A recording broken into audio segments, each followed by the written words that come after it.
velkommen til den her YouTube-video, hvor vi skal lave Blue Taste Challenge. Og sådan det var. Var det, vi kom frem til navnet, var? Det tror jeg. Konceptet er, at vi smager kun på blå ting, og det er primært blåt slik, vi har købt. Og vi har kassen her, så vi ved ikke, hvad vi tager. Og så hver runde, så stikker Pontus hånden ned, tager noget, og så smager vi på det. Og så giver vi det en skala. Jeg tænker, vi skifter. Vi skifter. Og så giver vi det en skala fra 1 til 10 i forhold til, hvad vi synes om det. Og lige nu, der er vi i sommerhus, så er det derfor, vi sidder ude i en skov. Så ja, jeg synes bare, at der er ikke mere til at sige til det. Og så er det bare i gang med den første taste-test. Vil du stikke hånden derned i den hemmelige boks? Ja. Du må ikke kigge. Nej, jeg kigger ikke. Jeg tager det her. Nerds. Og hvad hedder den? Er det en speciel nerds? Gummy Crushers. Ja, det er sådan nogle vingummi med sådan nogle bobleting i tungen, tror jeg. Så som vi kan se, så er det godt nok ikke en, slikket ikke blåt, men posen er blå, og det er lidt challengen. Så der er nogle af tingene, der er blå, og nogle af poserne, der er bare blå. Så det var ligesom den, hvor challengen fungerer på. Skal vi smage på nødsene? Det var godt. Flyver det bare ud over det hele. Du kan rive lige der. Nå. Og så river det lige. Hvem åbner slik sådan her? Altså, kommer oven. Lige ned igennem midten. Ej, det ser sindssygt ud. Prøv lige at se, hvor små de ægte er. Ej, det ser helt klamt ud. Ja, der er ikke meget blåt over det, men lad os smage på det. Ja. Skål. Shit, det er sødt. Ja, hold da op. Hver gang man springer i de der små bobler der. Hver gang man springer i de der små bobler der, så kommer der bare endnu mere sukker. Ja. Ja. Vi kan lige så godt tage dem der. Ja, skal vi lige smage en mere? Ja. Det bliver for meget, gør det ikke det? Det er ikke lidt for meget af det søde. Ja. Overvej at købe sådan her til fredag. Man kan ikke spise sådan en her. Altså... Helt. Jeg giver den 5. 5? Ja, jeg er 3 ud af 10. 3 ud af 10. Okay. Ja, jeg synes, det er simpelthen altså, for sødt. det smager godt. Altså, synes du... Men ja, det er lidt sødt. Det er lidt for sødt, synes nu jeg. Nu er den ude, så nu kan vi vælge den. Så du giver den 5, og jeg giver den 3 for nødsene. Yep. Og så er det mig. Sour Jacks. Sour Jacks. Så vi kører videre med noget. Små vandmeloner-agtige. Små watermelons. Sour. Er du klar? Okay, jeg tror, det kan jeg heller ikke. Ej, okay. Hvem åbner en slikpose sådan her? Ej, det var da okay. Nej, det var det ikke. Nej. Ej, det ser syrligt ud. What? Det ser kunstigt ud, mand. Det her, det er hvad man kalder syntetisk slik. Hvad er det dufter af? Blåbær. Blåbær. Står det også på? Det gør det også. Det er blåbær, det dufter af. Skål! De er meget bedre. Ja. Ej, faktisk banger. Men kan man kalde dem sour? Nej, jeg giver en 8. Ja. 6. 6 ud af 10. Siger du 8? 7. 7. Ja. Ja, ikke dårligt, men altså når Nej, man ægte 6, fordi at eftersmagen er lort. Ja, den er ikke så god. Men det er også bare, når det står sour, ikke også? Det skal det også være sour. Skal det sgu også være surt, ikke også? Altså, man giver det her, de skriver ægte, hvad det er. Altså, det er jo gummi. Ja, sweet, sød, sød, og så er det sådan... crunchy. Det er rigtigt. Ja, skuffer lidt. Ja. Men det smager godt. Ja. Ja. Så tager vi den her. Oj. Den kender vi alle sammen jo. Tyrkisk-peber i hot og sour. Jeg håber vanvittigt meget, at det er en, der både er stærk og sur på samme tid. Det er sådan lidt sød sovs. Ja. Men det lyder ikke lækkert sur sovs i en pestil der. Nej. Et bolcher. Det kunne også være, at det bare er nogen, der er hot og nogen, der er sour. Det kan godt være. Skal vi prøve at finde ud af det? Ja, skal vi tage det blå? Ja, lad os gøre det. Og de skriver, det er 2 ud af 3 hotness. I så, tyrkisk peber. Ja, så jeg ved ikke, hvad 3 er, og jeg ved ikke, hvad 2 er, jeg ved ikke, hvad 1 er. Men altså, 2 ud af 3, så må det i hvert fald, det må da være lidt stærkt. Ja. Nu siger jeg så bare lige noget. Vi er lidt... vi har ikke mælk. Nej, men så stærkt kan det ikke være. Der hang den der. Oh my god. Det var et clean cut. Satisfying. De dufter meget sure, synes jeg. Med sugen stærk. Ej, det er barbecue-agtigt. Barbecue? Ja. Barbecue. Are you sure about that? Det ved jeg ikke. Nå, skål. Hvad? Det er overhovedet ikke stærkt, er det? Hvad er det for en smag? Slik. Den gode sliksmag. Altså, jeg Ej. tror, tyrkisk peber var stærkt. Ja. Det er sådan Nu lidt gør kvalm. så også, det kun er 2 ud af 3, men altså. Er det ikke lidt kvalm, det her? Puha. Det synes jeg sgu ikke er godt, det her. På en eller anden måde er det faktisk bare et helt normalt bolsje. Ja, men bolsjet, det blå bolsje i hvert fald, passer ikke ret godt til noget, der så er pulverstærkt inde i midten. Gjort det? Nej. Skal vi prøve at bytte den over? Jeg har byttet den over. Det er lidt træls, at man er nødt til at færdiggøre bolsjet. For så godt smager det bare ikke. Ej. Det var ægte bare saltlakrids i et bolsje. Ja. Kedeligt. Hvad siger du? Hvad er din rating? 4. 4? 4? Altså, jeg går nok tæt på 1 her. 1 ud af 10. Det var ikke ret godt, det her. Nej, Altså, selv hvis jeg skulle have bolsjer, du ved, så vil jeg hellere have frøbolsjer eller noget andet, fordi du ved... men jeg ved ikke, om vi skal prøve den røde. Og se, om vi brænder tungen af det. Vil du prøve først? Jeg tror bare, det er jordbær den røde. Jeg tror faktisk ikke, der er et forskel. Nej, det er sikkert ikke. Bare farvestoffer. Ja, det var godt nok... det var skuffende. Ja. Meget skuffende. Overvej lige, de har ild på deres logo. Ja, det er en fejl. Og så en 2 ud af 3 er så stærkt, og det er overhovedet ikke stærkt. Og det er overhovedet ikke stærkt. Slet ikke stærkt. Er det min tur til at tage? Jeg kigger bare i kameraet, men Hvad er det? nej. Det tager Blue Heat Takis, du. jeg de- håber, det er extreme ud af extreme. Ja, det er det stærkeste, de har, tror jeg bare, det er. Altså, Stort set. så ja, det bliver ikke stærkere end det her, siger de. Så Nej, og Takis, vi har prøvet den der Dragon, jeg tror den hed Dragon Flower eller et eller andet. Den var stærk, og det var kun sådan 3 ud af 5. men der er ikke chili i. Der er bare noget smagsforstærkning, så ja. Glæder mig prøve? til at se, om de bare er overfyldt af alt muligt krydderi. Ej, det ser klamt ud. Sådan her på posen, det er også en helt dejlig blå. Det er gul. Ja, det ser sgu ikke ret godt ud. EU. Ej, det ser faktisk virkelig ulækkert ud. Puha. No joke. Det her giver mig vibes af Takis har puttet en normal Takis i en sodavand og krydderi. Det er faktisk ikke løgn. Der er sådan helt farvet blå. Det er ikke løgn. Jamen også bare fordi, du ved sådan, det ser bare ikke rigtigt ud. Altså, det ligner ikke, at det det burde se ud. Skal vi lige prøve at slikke og se, om det er sådan her? Nej, jeg spiser det hele. Ain't Nej, no vi chicken. Altså,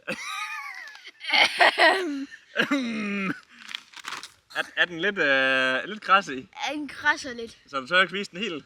Jo, Nå. Skål. jeg tror bare, jeg tager et stort bid.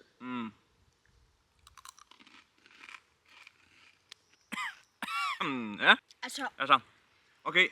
Jeg ved godt, det lyder mærkeligt, ikke også? Men de får point for, at smagen rent faktisk smager af blå. ja.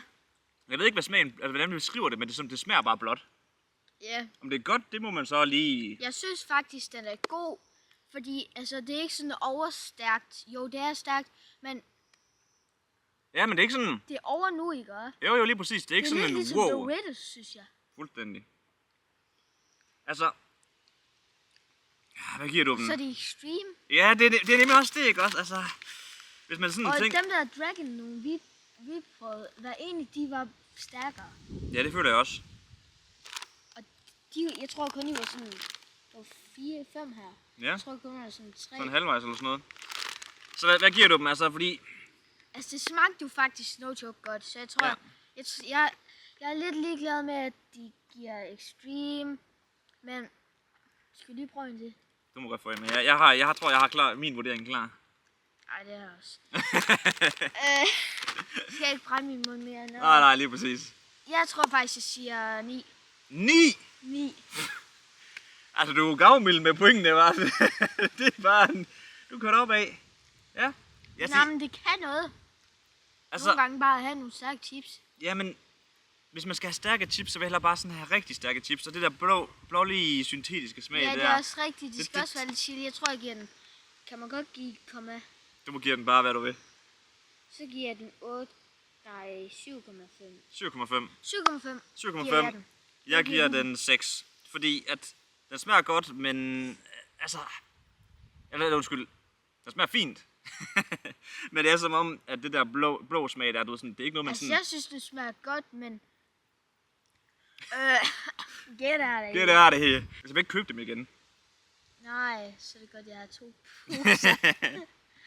Altså, ja, Jeg synes, de er okay. De smager faktisk godt, men godt vanvittigt. Hvad siger du? Hvad de bestemmer du smager dig for? godt. Au. Men altså også bare, at de siger, de ser sådan der ud. Nej, og det er de- extreme, men det er de ikke extreme. cool. Men det er sådan Kan I også... se dem? Altså, jeg føler lidt sådan, at hvis det skal være... Ja, I kan godt se dem. Jeg føler sådan lidt, at hvis det skal... Altså, hvis det skal stå extreme på, så skal man satme også brænde sig. Ja, Der er ja jeg. jeg synes, vores rating er fair. Okay, ja, Hos mig nu. ja. Nej, det er dig, der skal kigge væk. Ikke mig. Så vi begge to kigger væk. Okay. Så den er fra Japan. Japan, importeret fra Japan. Og den har ikke engang, altså vi kan ikke engang læse noget som Hvad er helst det, på den den. hedder? Jeg tror, han hedder Vegetable eller et eller andet. Nej. Prøv at se, det står lige der. Super Saiyan Rose. Jeg tror, det er Son Goku på. Men figuren. Ja. Son Goku. Hvad er det for en smag? Melon. Vandmelon. Det kan de ikke se. Skal jeg lige Jo, der er det der. dykke mit hoved, så man kan se. Vandmelon. Finder du 2 glas frem, så kan jeg åbne den. Ja. Godt, vi har 2 glas uden skov. Ja, de kommer bare ud af ingenting. Perfekt. Skal du lige have ASMR? ASMR. Er det heroppe lyden af? Jamen bare gør det ind foran linsen. Melonsmag. Dufter den? Prøv at dufte til den. Dufter den vanvittigt? Nej, det er mere syntetisk. Ja, puha. Nu ved jeg godt, det ved du ikke også? Men den dufter sådan lidt af vin. Hvad siger du? Altså, okay, vandmelonsduften, den er der sgu. Ja, men jeg kan ikke huske, har Prime lavet en vandmelon, fordi den dufter meget sådan noget Prime-agtigt noget. Det kan godt være. Har de ikke lavet alt smag? De har også lavet altså, KFC. Har de? Mm? Er det så for gammel kylling? Ja. Nej. Det smager sgu lidt underligt. Altså, jeg synes, vandmelonsmagen er der, men det er også som om det er dansk, Det er for sødt. dansk vand med vandmelon. Jo, ja, det er faktisk rigtigt. Er det ikke rigtigt? Der er sådan, man kan sådan lige smage vandet. Det sprutter sådan. Ja, lige præcis. Og så kommer der sådan en vandmelonsmag bagefter. Hvad giver du den? 5. 5? Ja. Så du giver den 5 ud af 10? Ja, nej, hvad giver du den? Nej, det skal ikke komme over. Du står ved i en 5 ud af 10. Jeg er nede Nej, jeg på... vil faktisk gerne sige 4,5. Okay, 4,5. Det er også en god rating. Jeg er så nede i 2 også på den her. Altså, det er sgu ikke godt heller. Du er bare helt herude. Ja, jeg er bare med. Ja, der er det. Get out of here. Hvad har vi her? Saltkaramel M&M's. Saltkaramel M&M's. Det tror jeg faktisk, no joke, er noget, som vi faktisk kan rate som godt. Det Det er sådan... 2, 4. Ja, indtil videre sådan... Alt der... Satisfying. Ja, det var virkelig et godt cut. Satisfying. Det var faktisk clean. Og så går man lige sådan, Altså, hold er det nogle ordentlige basser? scheisse. Er der nogle kæmpe nogen? Dem. Ej, shit, mand. Og så tager vi de blå. Ja. Gå på en 2 Nej, blå. niks. Bum. Ja, crazy store. For at sige det De er kæmpe, M&M's. sådan nogle kæmpe kanonkugler. Damn. Okay, kanonkugler er måske for meget sagt. De farver. De farver helt sindssygt, mand. Nå. Det var sgu ingen skål den her gang. Wow. Så sådan et stykke karamel i midten. Det er ikke bare saltkaramel smag, der er virkelig lidt saltkaramel i den. Jeg har allerede Okay. min rating. Vanvittigt nok. Hvad siger du? 9. 9. Jeg tror, jeg er hernede i 7,5, fordi... Jeg kan egentlig forstå, hvordan jeg har rated meget over Niels hele tiden. Minimum 2 år, som altid. Ja, men, jeg tror, Ej, de er gode, dem her. grunden til... Jamen, men kan du spise mange af dem? Ja. Okay. Altså, jeg var sådan her, efter den første, var jeg sådan, okay, nu er bunden sgu også lagt. Altså, Det kunne godt være, at du skulle have lavet dem lidt mindre. ja, præcis, men altså, så kunne de selvfølgelig ikke have saltkaramellen derinde jo. Nå. Nej. Smagen er vanvittig. M&M's saltkaramel. Ganske udmærket. Jeg ved heller ikke, om det er, fordi man skal være sulten. Nej, det kan sgu godt være. Og hvad gav du den? 9? 8 Ja, 9. 9. Og jeg var på min 7,5, var det ikke det, jeg sagde? Jo. Eller 6,5. Du sagde 7. 7,5. Så ganske fint. Nok Ja. det bedste, vi har fået, faktisk. Det er det. Det tror jeg. Nok det. Eller var det takkisen? Nej, det var det sgu ikke. Lad os prøve det her. Tetris. Ja, den kan jeg godt, altså... No joke. Jeg siger det bare. Jeg tror, det her smager af fake vingummi. Er du klar? Er du klar? Ja. Get dem. Okay, det var overhovedet ikke clean. Når man så ser her på bagsiden, så var det bare så det var slet ikke clean. Åh. Det er clean, når der er sådan en. Shit, mand. Det dufter ikke ret godt. Vil du have den grøn? De ryger ned derovre. Det var okay, skål. Hold da op, de simpelthen skygges til. Hold da, Magne. Nej, Man kan ikke spise dem her med lukket mund. nej. Det er en rigtig smaske vingummi. Nam, nam, nam. Jeg vil have det her som en gamersnack. Ja, Fordi skal man sidde... ja. Altså, smager meget bedre, end jeg havde regnet med. Det er til vingummierne. Hvad er din rating? 1. 1. Nej, 2,5. Okay, her tror jeg sgu, jeg går over dig, fordi det smagte okay. Det smagte, for en gang skyld. Det smagte okay, og altså, det er sådan lidt fast, det gør ikke noget. Så jeg synes, jeg tror, jeg giver den 5. 5 ud af 10. Må jeg lige ændre midt igen? Ja, 3. 3. Så den får lige en halv mere. Ja. Altså, fint nok, men ikke sådan, wow. Er det dig nu? Jamen, det kan jeg sgu tror, ikke det er huske. dig. Jeg prøver. Øj! Nummer 2 Goku. Nummer 2, Super Saiyan 3 Goku. Who knows if there's more? Og den her, ikke også? Det med white grape. Ja, så det er nemlig vindruer, tror jeg på dansk. Og jeg elsker, du ved, sådan Faxi Pro med vindrue, altså den hedder Ice. Og jeg elsker Sunlolly med vindrue. Altså, så det her, jeg har virkelig høje forventninger til den her. Sunlolly vindrue smager så heller ikke af vindrue. Ah, men det smager godt. Ja. Men Jeg tror ikke, håber det bare ikke, det er sådan noget lort ligesom den anden Goku. kun... Skal vi prøve? Find dit glas frem. Håber ikke, der er ASMR. ASMR. Det var faktisk godt herovre. Ja. Ej, den havde været god lige foran kamera. Nej, ikke det igen. Jeg tror sgu, det er det samme. Bedre. Meget bedre. Meget bedre. Det smager sådan stadig lidt af champagne. Altså sådan teksturmæssigt. Det lyder som sådan en connoisseur. Sådan, altså, Ja, det kan jeg så ikke sige. nej, lidt virkelig kraftige bobler. Altså, du kan smage boblerne. Hvad hvis der står, hvis der står på japansk, der er alkohol i? Sådan 40% alkohol. det står der faktisk ikke noget om. Eller, jeg vil ikke kunne vide det. Skal vi ikke sige det på den måde? Jo. Okay. Jeg skal lige Bedre, have 100 en lille mere. Lige en lille mere. Jeg skal også lige have en lille bitte ventel. Altså, det var jo gevaldigt mange gange bedre, det her. Ikke mange gange. Nej, hvad gav vi den sidst? Jeg tror, jeg går med 6 ud af 10. Det er ikke helt mig, det her. Nej, 4,5. 4,5. Ja. Ja, Hvad har vi tilbage? det smager ikke helt nok. Du kan ikke kigge i boksen. Det er den hemmelige boks. En fod. Den har vi jo alle sammen smagt før, har vi ikke det? Ikke mig. Har du ikke? Nej. Er det kun sådan nogen som min generation, der har det? Den er i hvert fald blå der. Ja. Så er der bare Crystal Meth og Breaking Bad nu. Det er min del. Nej. Hvad sagde du der? Nej, du kan få det der store stykke der. Det var mindre end det, jeg fik før. Nå, jeg smager på den her ende så. Når jeg puttede det i. Jeg er bare blevet sikker på den. Og så, meget basic. Ja.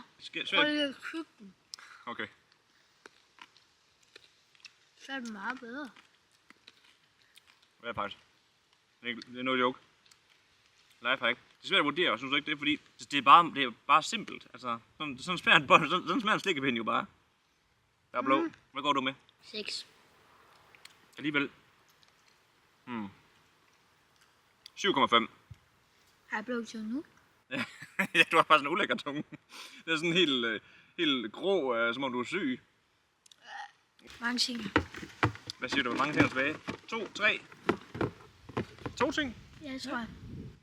Er det mig? Ja. What the...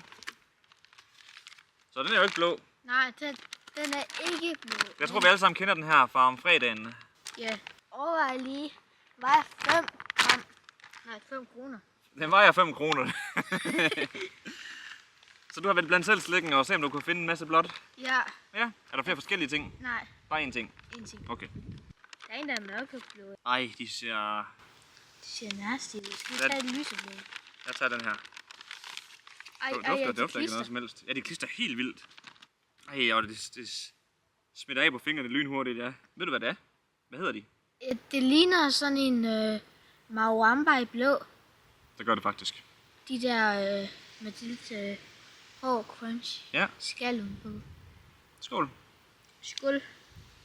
Skål. Nå. Okay, det var ikke det, jeg regnede med. Jeg er faktisk klar. Hvad siger du? Jeg er faktisk virkelig ikke vild med dem her. Nej, det er ikke dig. 3,5. Okay. Jeg tror, jeg går med en 6 ud af 10 her, fordi at... Man er også nødt til at være retfærdig, altså de smager sgu fint. Man skal bare ikke, man skal ikke have for mange af dem. Det skal man generelt ikke med noget blåt slik, åbenbart. Nej. Men altså, jeg synes sgu, de er okay. Ja, altså, jeg tror sådan lidt, vi har sagt med alle dem her, man ikke skal have for mange af dem. Ja, det Man bliver... skal ikke have for mange af dem her. Man skal ikke have for mange af dem her, fordi de er alt for store. Man skal ikke have for mange af dem, fordi man bliver kvalm. Man skal ikke have for mange af dem, fordi så praler man sin tunge. Man skal ikke have for mange af dem her, fordi de ikke er sure. Og ikke smager ret godt? Nå, okay. Eller hvad? Har du ombestemt dig nu, når du lige får nummer 3? Faktisk meget bedre end de andre lige nu pludselig. Ja, fordi så alt det andet, der smager så dårligt, så er man sådan... Okay, det smager faktisk ikke så slemt. Nå, hej. Nå. Så sidder jeg da bare tilbage alene. Og så det sidste ting i taste-test. Yes. Eller hvad? Nu kigger du ned, kan jeg se. Så Nå.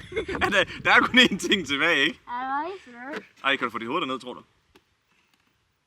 Nej, det er måske lige et lille hul nok. Ja, nej, det går ikke. Tror du, jeg kan få mit hoved derned? Ikke så, jeg kan.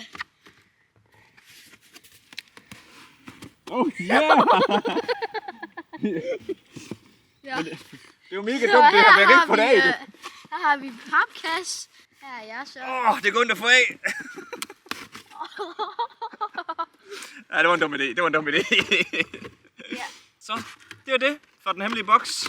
Ja, som I kan Giv se. den. Da-da! Jeg tror ikke engang, viste du, hvad det sidste ting var? Fanta med berry. Og det må man skulle sige, altså, den er blå. Men så er spørgsmålet, tror du, den er orange, altså undskyld, lilla indeni, eller blå indeni? Fordi, altså, Jeg tror, den er... den der saft, der er på billedet. Jeg tror, den er sådan lilla, mørke lilla. Ja, jeg tror faktisk også, den er lilla indeni. Skal vi finde ud af det? Ja. Vi skal lige dufte. Vi skal lige dufte. Kras. Sådan rigtig ligesom sådan en ølsmagning, hvor man lige sidder ASMR. Ej, det var Ej, du skød helt derovre. Jeg tror sgu, det er blåt. Sindssygt. Blåt. Ej, det er helt blåt. Det ser farligt ud, mand. Ej, det ser jo forfærdeligt ud. What? Scheisse, det er bare gift på Altså, gift. det ligner jo sådan, at man laver sådan en hjemmebryg, hvor man blander alt muligt fra køleskabet, og så bare ender man med det her. Ej, puha. Fanta er hekse. Okay, men det dufter vanvittigt. Gør det ikke det? Jeg synes, den dufter lidt solbær. Ja, jeg skal ikke kunne sige det. Jeg synes, at alt begynder at smage lidt af det samme nu. Altså, dufter og smager det samme. Alt, der er blåt. Så Ja. selvfølgelig også altså, blåbær. Jeg er også lidt træt af at smage ting lige nu. Ja, det tror jeg også. Jeg tror, vi har fået rigelige farvestoffer, og vi kommer til at ski blåt i det. Og tysk blåt senere i dag. Nå, skal vi skåle nu så? Nu har jeg spurgt dig 3 gange. Skål. Det smager som jeg troede. Ikke dårligt. No joke, det er ligesom den der vandmelon. Ah, Jo, men altså de smager det samme. Nej, de smager ikke det samme, men konsistensen er det samme. Det er sådan, jeg tror, det er det bedste, jeg har fået. Altså, der er ikke sådan overall. Nå. Altså, i den her taste test challenge. Ej, det er vel ikke det bedste, jeg nogensinde har fået det her i mit liv. Det er en ting, der er stensikkert. Ej, den kan jeg sgu godt lide. For det er det bedste, jeg nogensinde har fået. Nu er det for mit liv. 10 ud af 10. Det smager sgu godt. Det er ikke for meget, det er ikke for lidt. Der er ikke rigtig nogen bobler i, men det gør ikke noget. Jeg synes sgu, det er en 10 ud af 10, det her. Så slutter vi sgu lige af med en 10 ud af 10. Ja, jeg giver den 5. Altså, 6. Okay, ja, men vi skal jo heller ikke være enige om noget som helst i den her challenge. Nej. Så, Har vi har ikke engang været nej, noget. vi har altid været sådan 2-3 fra hinanden. Men Så- jeg synes altså, det her var bedst. Altså, hvis jeg skulle spise mere af noget, så skulle jeg spise M&M's. M&M's'ene. Ellers så tror jeg faktisk, jeg går tilbage til dem her. Altså, helt klart M&M's'ene, men nummer 2, så er det sgu nok dem her. Ja. Og så er sodavandene, der er jeg ked af i Japan. Det smagte sgu ikke ret godt. Nej, Altså, nu har vi fået sendt de her 2 her. som faktisk ikke kan købe. Du kan faktisk ikke engang købe dem herhjemme i Danmark. Du kan ikke engang få dem. Du kan ikke engang få dem. Så har vi fået Så det sendt, er det snoblige vanvittige content. og så smager det bare ikke ret godt. Altså, ja. It is what it is. Så det er vel det for nu. Ja. Tak fordi I så med. Det var ja. forfærdeligt at sidde og spise alt det her blå slik. Ja. Har du det sidste ord? Rigtig mad bliver godt. Det var da ærgerligt. Ja, den kan du lige snuppe. Så Så giver jeg så også mine M&M's 10 ud af 10. 10 ud af 10. Så vi har begge to en 10 ud af 10. Så du er på M&M's'erne. Og jeg vil gerne anbefale den her Fanta Berry her, der er blå. Den kan jeg sgu godt lide. Men jeg vil faktisk også anbefale Lurtsen. Ja, det er man nødt til at prøve. Men alt det andet, det er sådan lidt. Altså blå takkes overrated fuldstændig. Ja, de er okay. Så med det. Altså, så, og det dårligste, det var 100 p tysk peber. ja, 100p. Det var skrald. Det var fuld skrald.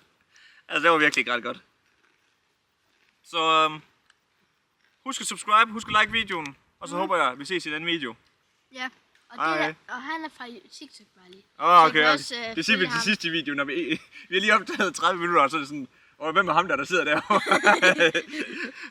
Instagram. Who the f*** is that guy, man? Så vi ses. Ja.